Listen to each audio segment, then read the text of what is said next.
A very good morning, students. Today our topic of discussion is area formula for parametric curves. Parametric curve means x and y are of the form ft and gt. जब हमारे पास parametric equations होती थी और हमें curve trace करना पड़ता था तो हम क्या करते थे, लेट इट बी जो पैरामीटर था, पैरामेट्रिक इक्वेशन इन टी थी, तो हम ट्राई करते थे टी को एलिमिनेट करने की, सो दैट मेरे पास एक्स और वाई में इक्वेशन ऑफ कर्व आ जाए. एक्स और वाई में इक्वेशन ऑफ कर्व आ जाएगी तो हम कर्व ट्रेसिंग करेंगे, जैसे कि हमने पहले स्टार्टिंग में करा था. पहले हम सिमेट्रिसिटी चेक करेंगे एंड सो ऑन, जो भी हमने स्टेप्स डिस्कस कर रहे थे कर्व ट्रेसिंग में. बट एक सेकेंड स्टेप ये भी था कि if it is not conveniently possible to eliminate the parameter t, तो फिर हमारे पास दूसरे रूल्स थे, दूसरे स्टेप्स थे जिसके थ्रू हम कर्व ट्रेस कर सकते थे. ठीक है स्टूडेंट्स, यहाँ तक समझ आया ना. अब हमें क्या फाइंड आउट करना है, area formula for the parametric curves. सबसे पहला स्टेप तो आपके पास कर्व ट्रेसिंग होगी. कर्व ट्रेसिंग होगी तो उसके बाद ही आप एरिया फॉर्मूला फाइंड आउट कर सकते हो. ठीक है स्टूडेंट्स, यहाँ तक समझ आया ना. लेट अस सी दैट कि इसके अंदर क्या आएगा. If the functions f and g have continuous derivatives,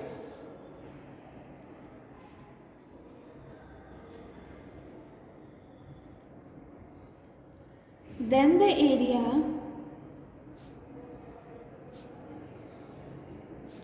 bounded by the curves x is equals to ft and y is equals to gt, the x-axis and the ordinates of the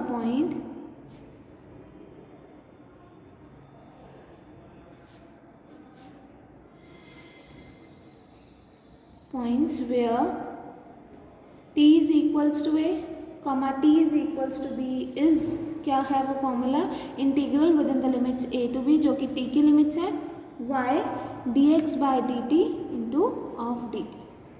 ठीक है students, जब भी हमारे पास area formula find out करना हो for the parametric curves तो हमारे पास ये रिक्वायर्ड फॉर्मूला होगा, हमें इसके थ्रू कैलकुलेट करना है ना. लेट अस सी कि हमारे पास ये फॉर्मूला आया कैसे. फर्स्ट एक्सरसाइज में हमने डिस्कस करा था area bounded by the curve x axis and x is equals to alpha and x is equals to beta. क्या होता था, integral within the limits alpha two beta y of d of x. ठीक है, but अब यहाँ पर हमारे पास क्या है, पैरामेट्रिक इक्वेशंस है t में. पैरामेट्रिक इक्वेशंस t में है तो हमने क्या करा, लिमिट्स को चेंज करा x की प्लेस पर t पे. तो यहाँ पर हमने क्या करा, इसको इस फॉर्म में लिखा. तो अब derivative with respect to t आया ना, integration with respect to t, तो यहाँ पर लिमिट्स भी चेंज होंगी. यहाँ लिमिट्स चेंज होंगी तो हमने कहा कि when x is equals to alpha t is equals to a and when x is equals to beta t is equals to b. तो इसका मतलब लिमिट्स चेंज होगी a से b तक, which is the required formula जो हमने अभी यहाँ पर डिस्कस करा. ये आया फार्मूला डिराइव होके फर्स्ट एक्सरसाइज के फार्मूले से ही है, बस इसमें हमने क्या करा, dx को dx by dt into dt कर दी. मीन्स ये इंटीग्रेशन किसके रिस्पेक्ट में होगी, t के रिस्पेक्ट में. जिसके रिस्पेक्ट में इंटीग्रेशन होती है उसी की ही लिमिट्स आती हैं, अपर एंड लोअर लिमिट. तो हमने क्या करा, जब x अल्फा था तो t की लिमिट a थी और जब x बीटा था तो t की वैल्यू b थी. तो मतलब लिमिट्स चेंज हो जाएंगी हमारे पास alpha beta to a to b. ठीक है स्टूडेंट्स, ये हमारे पास आता है required formula for parametric curves, area formula for parametric curves. ठीक है students, now comes the very first question. The very first question is find the area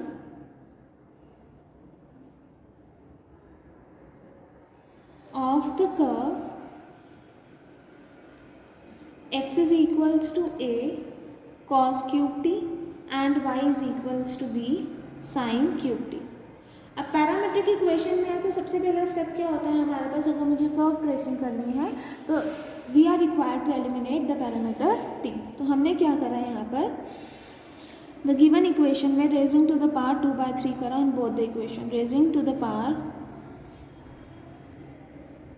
2/3 in both. ठीक है, तो क्या आ जाएगा, x की पावर 2/3 ए की पावर 2/3, कॉस की power 2/3 into 3 that is cos square t, and next equation में y की power 2/3 is equals to b की power 2/3 sine 2/3 into 3 that is sine square t. तो एडिंग करेंगे तो क्या आ जाएगा हमारे पास, वी विल हैव x की पावर 2/3,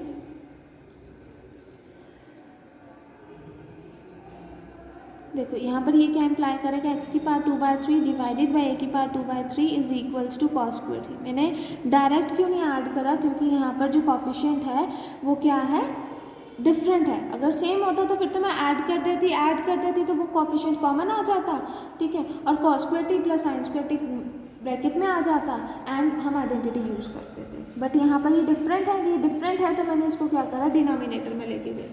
सिमिलरली यहाँ पर क्या आएगा, x की पावर y की पावर 2/3 डिवाइडेड बाय b की पावर 2/3 क्या आ जाएगा, साइन स्क्वायर टी।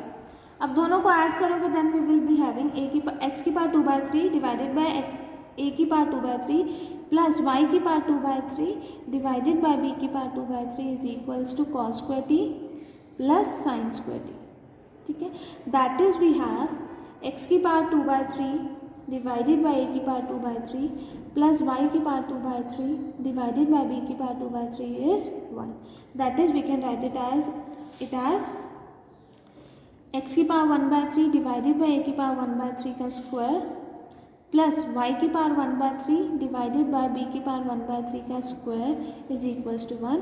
तो ये हमारे पास यहाँ से ही पता चल रहा है, this is an equation of hypocycloid जहाँ पर कर्व ट्रेसिंग क्या होती है हमारे पास, it is of the form this, ठीक है। ये हमने कर्व ट्रेसिंग में डिस्कस करा था, इसका सिमेट्रिसिटी भी डिस्कस करा था कि ये जो कर्व है it is symmetric about both the axes. क्यों, क्योंकि यहाँ पर x और y की इवन पावर्स कंटेन कर रहा है, तो the curve is symmetric about both the axes. तो वो यहाँ पर सबसे पहला स्टेप जो सिमेट्रिसिटी होता है वो लिखोगे। कर्व ट्रेसिंग करनी है तो आपको ऐसे ही सॉल्व करना पड़ेगा, सिमेट्रिसिटी चेक करोगे, फिर आप origin, then asymptotes, then point of intersection and so on, हम ये सब करेंगे, ठीक है। मैं जो सिमेट्रिसिटी बता रही हूँ क्योंकि एरिया अंडर द कर्व निकालना है मुझे, तो अगर मैं इस रीजन के अराउंड निकालूँ तो मुझे पता चलेगा it is equals to 4 of this. जैसे अगर मुझे इस पूरा area under the curve this निकालना है, let it be A dash B dash, मुझे एरिया अंडर द कर्व निकालना है, that is we are required to find the area A dash B dash. तो सबसे पहले मुझे सिमेट्रिसिटी पता होगी कि कर्व किसके अबाउट सिमेट्रिक है, तो उसी के अकॉर्डिंग हम एरिया फाइंड आउट करेंगे। अगर the curve is symmetric about X axis तो सिर्फ मैं इतना एरिया निकाल दूंगी, इतना एरिया निकालने के बाद ट्वाइस कर दूंगी तो पूरे का एरिया आ जाएगा। अगर curve is symmetric about Y axis तो सिर्फ मैं बी डैश ए बी का एरिया निकाल दूंगी, फिर पूरे का एरिया क्या हो जाएगा, इसका ट्वाइस हो जाएगा। अगर कर्व मेरे पास सिमेट्रिक है अबाउट बोथ द एक्सिस तो सिर्फ मैं इतना से एरिया निकालूंगी और इसको 4 टाइम्स मल्टीप्लाई कर दूंगी तो मेरे पास पूरे का एरिया निकल जाएगा, ठीक है। वैसे मैंने इसकी कर्व ट्रेसिंग आपको चैप्टर नंबर 7 में डिस्कस करी थी। Now the very first step is symmetricity. इस इक्वेशन को हमने इस फॉर्म में लिखा। ये इक्वेशन क्या कंटेन कर रही है, we see that equation contains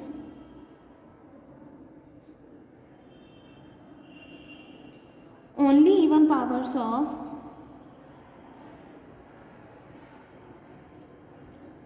both x and y। अगर वो x और y की इवन पावर्स कंटेन कर रहा है तो इसका मतलब the curve is symmetric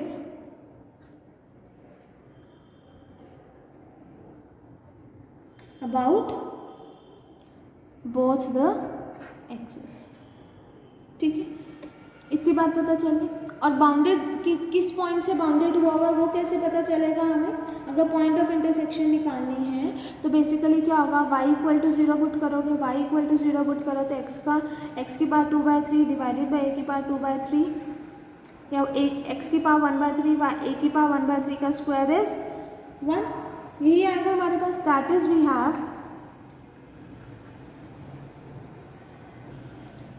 x का square divided by a square is equal to 1। अगर हम raising to the power of 3 कर देते हैं तो दोनों टर्म्स को 3 से मल्टीप्लाई करोगे तो यह आ जाएगा। That is we have X square is equal to A square, means X की वैल्यू क्या होगी, प्लस माइनस ए। तो मतलब पॉइंट ऑफ इंटरसेक्शन क्या है, a,0 एंड -a,0। यहाँ पर a,0 है, ये क्या है -a,0। ये पॉइंट क्या होगा सिमिलरली b,0 और ये क्या हो जाएगा -b,0। ठीक है स्टूडेंट। ऑल्सो यहाँ पर t इक्वल टू 0 होगा, यहाँ t π/2 के इक्वल होगा, यहाँ t पाई के इक्वल होगा एंड सो ऑन। अब मुझे area bounded by the curve find out करना है। Area bounded by the curve और किस फॉर्म में है इक्वेशन, हमारे पास पैरामीट्रिक फॉर्म में है, तो फॉर्मूला क्या होगा, integration within the limits of t, तो 0 टू π/2, क्योंकि मुझे फाइंड आउट क्या करना है, we are required to find area of a b a dash b dash. पर मुझे पता है the curve is symmetric about both the axes. अगर बोथ द एक्सिस सिमेट्रिक है तो अगर मैं इतना एरिया फाइंड आउट कर दूँ, because the curve is symmetric about Y axis, तो उतना एरिया इधर भी होगा, ठीक है। Also the curve is symmetric about X axis, तो जितना एरिया यहाँ पर है उतना एरिया यहाँ पर भी होगा।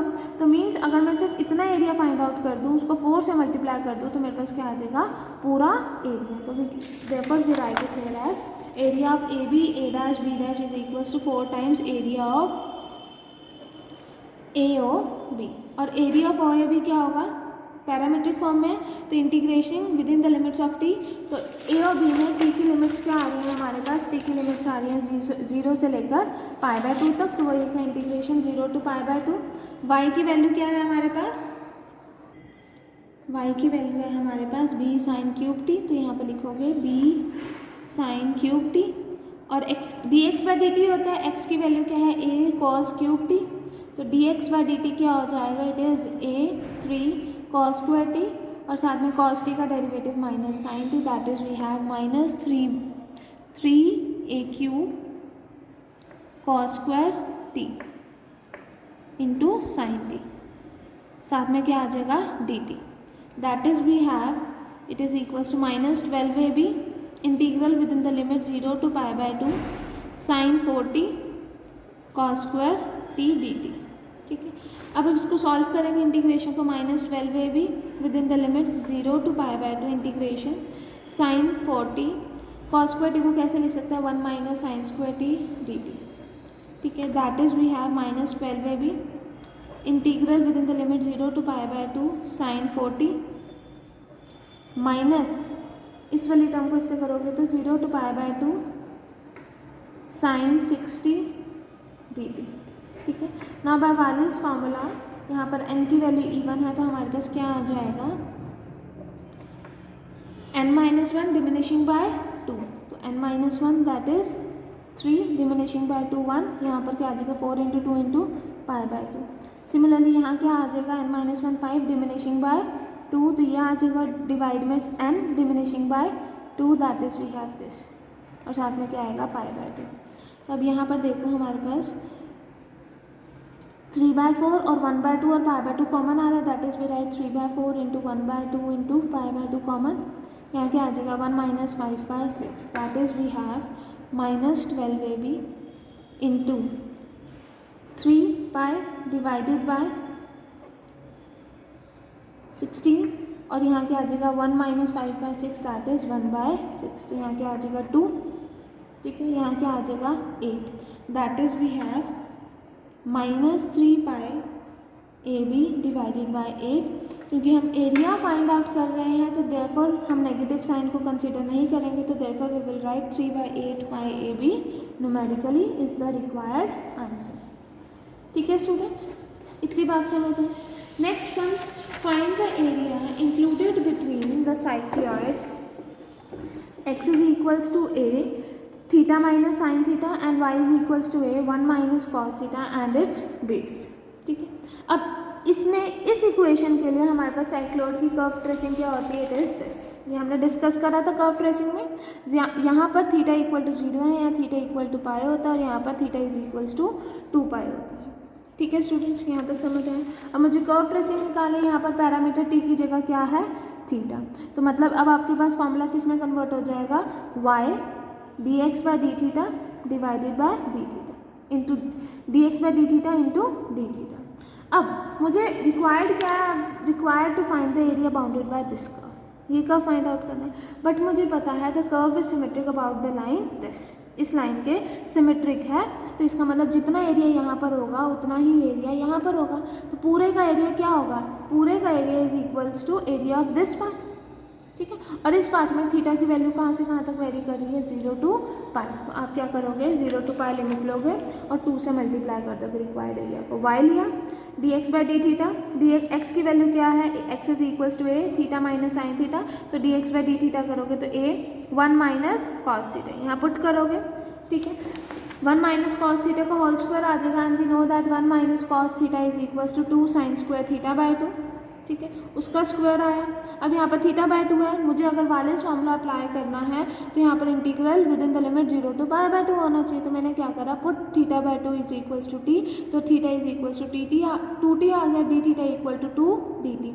तो अगर थीटा की वैल्यू चेंज होगी तो टी की वैल्यू भी चेंज होगी। हमने पैरामीटर थीटा को किस में चेंज करा है, टी में। तो अब लिमिट्स थीटा से किस में चेंज हो जाएंगी, टी में। तो आपके पास क्या आ जाएगा, 8a² integral within the limit 0 to pi by 2 sine 40 2 dt। ठीक है, अब ये साइन 40 है, वालिस फॉर्मूला के अकॉर्डिंग क्या होता है, n-1 that is 4-1 diminishing by 2 divided by n diminishing by 2 into pi by 2। तो हमारे पास रिक्वायर्ड आंसर आ जाएगा। ठीक है students, this completes your exercise 10.3। Only this much for today class. Next class में हम डिस्कस करेंगे 10.4। Thank you class.